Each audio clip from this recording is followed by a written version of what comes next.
Bonjour tout le monde, la vidéo d'aujourd'hui va porter sur le myélome multiple, commençant par la définition. Le myélome multiple est une prolifération plasmocytaire maligne à localisation osseuse, responsable de la synthèse d'une immunoglobuline monoclonale de type IgG, avec diminution de la synthèse des immunoglobulines normales.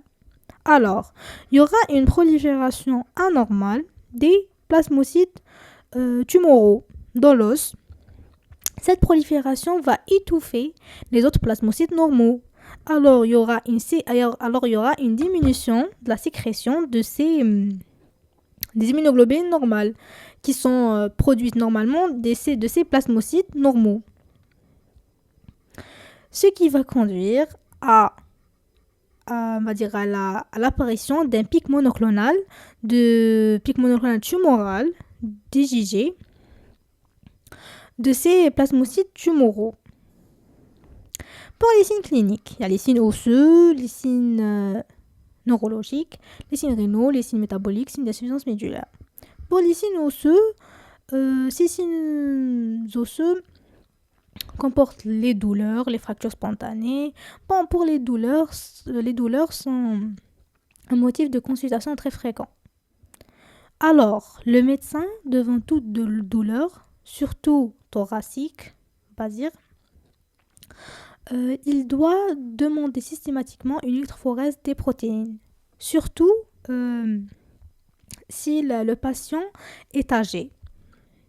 Alors, il faut toujours demander l'électrophorèse des protéines pour ne pas passer à côté d'un myélome multiple.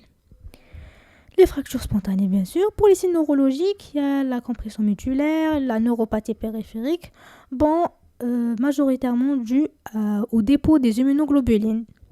Pour les signes rénaux, il y a la nécrose médulaire, tubulopathie chronique, surtout en cas de myélome à chaîne légère. Pour les signes métaboliques, l'hypercalcémie, l'hyperviscosité plasmatique. L'hypercalcémie, bien sûr, due aux lésions osseuses. Pour l'hyperviscosité, due aux taux élevés des immunoglobulines. Bien sûr, les signes d'insuffisance médulaire. Pour le diagnostic biologique, il y a les examens d'orientation, l'hémogramme, l'anémie, normocytaire régénérative, présence de rouleaux frottis, neutropénie, thrombopénie sont moins fréquentes. Bon, pour l'anémie, plusieurs causes. Elle peut être due à l'hémodilution, à la chaillie, elle peut être due aussi à l'infiltration médulaire par les plasmocytes tumoraux. Pour les rouleaux frottis, c'est dû aux immunoglobulines. Hein. Pour la ce n'est pas vraiment une thrombopénie, mais une thrombopathie. Alors, les immunoglobulines vont se poser sur les plaquettes, alors ils vont altérer leur fonction. C'est ça la physiopathe. L'électrophorèse des protéines sériques pour bien sûr détecter le pic monoclonal, l'immunofixation des protéines sériques pour définir les chaînes lourdes des chaînes légères, l'électrophorèse des protéines urinaires, rechercher une atteinte rénale, une protéinurie de Bence-Jones. Surtout pour le myélome à chaîne légère. L'examen de confirmation, le myélogramme. C'est le myélogramme. On va retrouver une plasmocytose médulaire à 10%. Les plasmocytes sont de morphologie variable, normale et dystrophique. Les critères majeurs. Il y a une plasmocytose médulaire. Ces deux critères doivent être retrouvés. Hein. La plasmocytose médulaire supérieure à 10% et une immunoglobuline monoclonale sérique aux urines. Pour les critères mineurs, c'est CRAP. C'est la calcémie, l'hypercalcémie, bilan rénal perturbé, anémie et les atteintes osseuses. La classification bioclinique, la classification de Salmon-Dury, c'est l'hémoglobine. Elle comprend l'hémoglobine, la calcémie, la radiographie, l'électrophorèse des protéines sériques et la protéinurie de Bence-Jones. C'est une classification ancienne.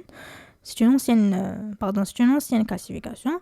Pour la classification d'actualité, c'est l'ISS, c'est la bêta-2 microglobuline et l'albumine. Pour la réviser, on ajoute la LDH et les anomalies chromosomiques.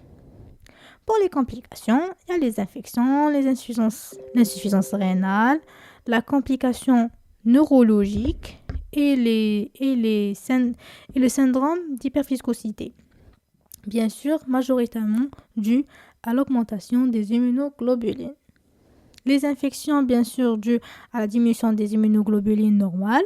L'insuffisance rénale, c'est dû au dépôt des immunoglobulines et les dépôts des chaînes légères. Et bien sûr, les complications neurologiques. Pour le traitement, il y a le traitement symptomatique et le traitement spécifique. Pour le traitement symptomatique, c'est les biphosphonates. C'est pour les douleurs osseuses, même pour l'hypercalcémie. Les antalgiques pour les douleurs osseuses. Les biphosphonates, c'est pour les lésions osseuses, pas pour les douleurs. L'immobilisation des fractures périphériques, la réhydratation pour l'insuffisance rénale et l'hypercalcémie.